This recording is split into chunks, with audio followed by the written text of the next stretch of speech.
नमस्कार स्टूडेंट्स, मैं हूं सोनम कुमारी और ये वीडियो है बीएससी थर्ड ईयर के लिए।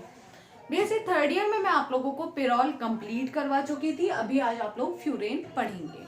देखिए, फ्यूरेन क्या होता है, जैसे मैंने आप लोगों को पिरोल करवाया था सेम वैसे ही फ्यूरेन होता है, लेकिन फ्यूरेन में हेटेरो एटम या विषम परमाणु जो होता है वो ऑक्सीजन होता है।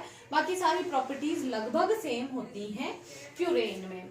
देखिए, फ्यूरेन की सबसे पहले हम पढ़ेंगे फ्यूरेन में एरोमेटिक गुण या फिर फ्यूरेन की संरचना। आप लोग इसमें लिखेंगे कि फ्यूरेन का आणविक सूत्र निम्न प्रकार होता है। देखिए, 1 2 3 4 तो इसमें कार्बन होंगे और हाइड्रोजन आप देखिए 1 2 3 4, हर एक कार्बन के साथ एक हाइड्रोजन जुड़ा हुआ है और ऑक्सीजन। ये फ्यूरेन का आणविक सूत्र है कि फ्यूरेन में कितने हाइड्रोजन है, कितने कार्बन है, कितने ऑक्सीजन है। उसके बाद में आप लिखेंगे फ्यूरेन की संरचना ये होती है।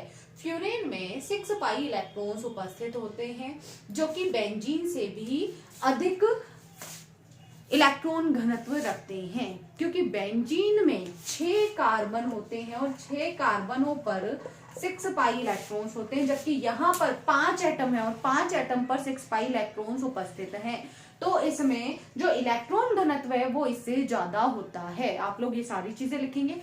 लिखने का जो आपका तरीका है वो ये है कि फ्यूरेन का आणविक कक्षक सूत्र या फ्यूरेन में आणविक सूत्र C4H4O होता है तथा फ्यूरेन में 6 पाई इलेक्ट्रॉन उपस्थित होते हैं और यह इलेक्ट्रॉन घनत्व अधिक रखता है, क्योंकि बेंजीन में 6 कार्बन पर 6 पाई इलेक्ट्रॉन उपस्थित होते हैं, जबकि फ्यूरेन में 5 एटम या परमाणुओं पर 6 पाई इलेक्ट्रॉन उपस्थित होते हैं, जिससे फ्यूरेन में इलेक्ट्रॉन घनत्व अधिक होगा जबकि बेंजीन में इलेक्ट्रॉन घनत्व कम होगा। इसीलिए फ्यूरेन बेंजीन से अधिक इलेक्ट्रोफिलिक सब्स्टिट्यूशन रिएक्शन इलेक्ट्रॉन स्नेही प्रतिस्थापन अभिक्रियाएं देता है।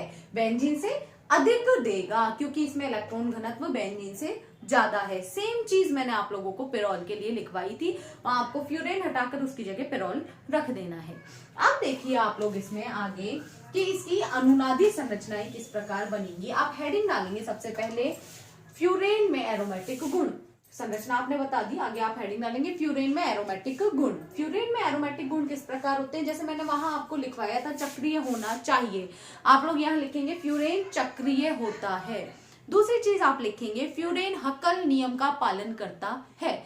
मैंने आप लोगों को 2 या 3 बार हक्कल नियम बता दिया है, अभी वापस से मैं नहीं बताऊंगी। आप लोग पीछे वाले वीडियोस में जाके देखिए, आप लोगों को हक्कल नियम मिल जाएगा। तो हक्कल नियम होता है 4n+2 पाई इलेक्ट्रॉन रूल। तो फ्यूरेन हक्कल नियम का पालन करता है, 4n+2 pi electron rule follow करता है। तीसरी चीज थी फ्यूरेन में अनुनादी संरचनाएं उपस्थित होती हैं। मैंने आप लोगों को इसकी अनुनादी संरचनाएं भी बनवा दी हैं कि फ्यूरेन में किस प्रकार कौन कौन सी अनुनादी संरचनाएं होती हैं। तो फ्यूरेन की अनुनादी संरचनाएं आप लोग वहां से बना लेंगे। उसके बाद में आप लोगों का 4th पॉइंट था कि यह सब्स्टिट्यूशन रिएक्शंस प्रतिस्थापन अभिक्रियाएं देता है। तो फ्यूरेन किस प्रकार प्रतिस्थापन अभिक्रियाएं देता है ये मैं अभी आपको बता देती हूँ और कौन कौन सी पोजीशन पर देगा। देखिए, मान लीजिए हम इसमें इलेक्ट्रॉन नहीं इलेक्ट्रोफाइल का अटैक करवाते हैं सेकंड पोजीशन पर, पोजीशन सेकंड पर इलेक्ट्रोफाइल का अटैक या स्थिति 2 पर इलेक्ट्रॉन स्नेही का आक्रमण किस प्रकार करवाते हैं। ये बॉन्ड में इधर घुमाऊं तो इस बॉन्ड को जब मैं इधर घुमाऊंगी तो यहाँ पर नेगेटिव चार्ज आएगा, ये एज इट इज है, और यहाँ पॉजिटिव चार्ज आएगा। हमें स्थिति 2 पर इलेक्ट्रोफाइल जोड़ना है ना, तो यहाँ पहले नेगेटिव लाना पड़ेगा और यहाँ नेगेटिव लाने के लिए हमें ये बॉन्ड तोड़ना पड़ेगा। अब यहाँ हम आसानी से इलेक्ट्रोफाइल को जोड़ सकते हैं। यहाँ हमने इलेक्ट्रोफाइल जोड़ दिया है तो पॉजिटिव चार्ज इस पर आएगा।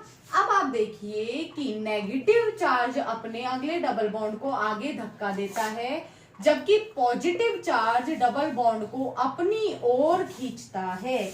तो पॉजिटिव चार्ज अपने अगले डबल बॉन्ड को अपनी ओर खींचेगा, तो ये डबल बॉन्ड यहाँ शिफ्ट होगा और यहाँ पॉजिटिव चार्ज आ जाएगा और यहाँ इलेक्ट्रोफाइल उपस्थित है।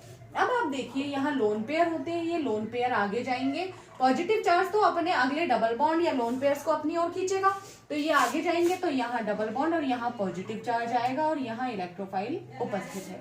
अब देखिए नेक्स्ट पोजीशन थर्ड पर हम इलेक्ट्रोफाइल का आक्रमण करवाएंगे। पोजीशन थर्ड पर इलेक्ट्रोफाइल का आक्रमण जब करवाएंगे तो पोजीशन थर्ड पर सबसे पहले तो हमें नेगेटिव चार्ज लाना पड़ेगा और नेगेटिव चार्ज के लिए डबल बॉन्ड इस प्रकार टूटेगा। तो यहाँ नेगेटिव, यहाँ पॉजिटिव और ये double bond as it is. तो नेगेटिव की जगह पे हम इलेक्ट्रोफाइल जोड़ देंगे। अब देखिए आगे जब हम इसकी अनुनादी संरचना बनाते हैं तो यहाँ से ये लोन पेयर इसमें पार्टिसिपेट करेगा। पॉजिटिव चार्ज अपने अगले डबल बॉन्ड को अपनी ओर खींचता है, तो ये जब इसको अपनी ओर खींचेगा तो यहाँ डबल बॉन्ड और यहाँ पर पॉजिटिव चार्ज आएगा। ये double bond as it is है और ये इलेक्ट्रोफाइल यहाँ एज इट इज है। अब देखिए आप लोग दोनों में संरचना ऑक्सीजन पर पॉजिटिव चार्ज आकर रुक जाएगी। यहाँ 3 अनुनादी संरचनाएं बनी है जबकि यहाँ पर 2 प्रकार की अनुनादी संरचनाएं बनी है। तो जब भी हम इलेक्ट्रॉन स्नेही का आक्रमण करवाएंगे तो वह सेकंड पोजीशन पर होगा। अगर बल्क में अभिक्रियाएं हो रही है तो वो 4 पोजीशन पे होंगी, तब तो उसकी कोई वो नहीं है। लेकिन यदि हम सेलेक्टेड अभिक्रिया करवा रहे तो पोजीशन सेकंड पर जुड़ेगा, क्योंकि पोजीशन सेकंड स्थायी है, क्योंकि इसमें अनुनादी संरचनाएं अधिक बनती हैं। तो ये बात हुई कि किस पोजीशन पर हम किस प्रकार आक्रमण करवाएंगे। तो ये चीज है, इसमें अभिक्रियाएं किस प्रकार होंगी। एरोमेटिक गुण मैंने आप लोगों को इसके करवा दिए, 4 गुण मैंने इसके करवा दिए हैं एरोमेटिक के। 5वां गुण मैं आप लोगों को लास्ट में करवाऊंगी। उससे पहले ये बीच में संरचनाएं हैं और इसमें अभिक्रियाएं किस प्रकार हम करवाएंगे। अभी आप इसको लिखने से पहले यहाँ हेडिंग डालेंगे फ्यूरेन में रासायनिक अभिक्रियाएं। अब रासायनिक अभिक्रियाएं आप किस प्रकार करवाएंगे फ्यूरेन में, इस प्रकार हम रासायनिक अभिक्रियाएं करवाएंगे कि सेकंड पोजीशन पर आक्रमण और थर्ड पोजीशन पर आक्रमण किस किस प्रकार होंगे और कहाँ अनुनादी संरचनाएं ज्यादा बनेंगी। तो ये बात हुई इसकी अटैक करवाने की, ये अटैक हम किस प्रकार करवाएंगे। अब इसके आगे मैं आप लोगों को इसकी अभिक्रियाएं करवाऊंगी, वो नेक्स्ट वीडियो में। अभी के लिए थैंक यू।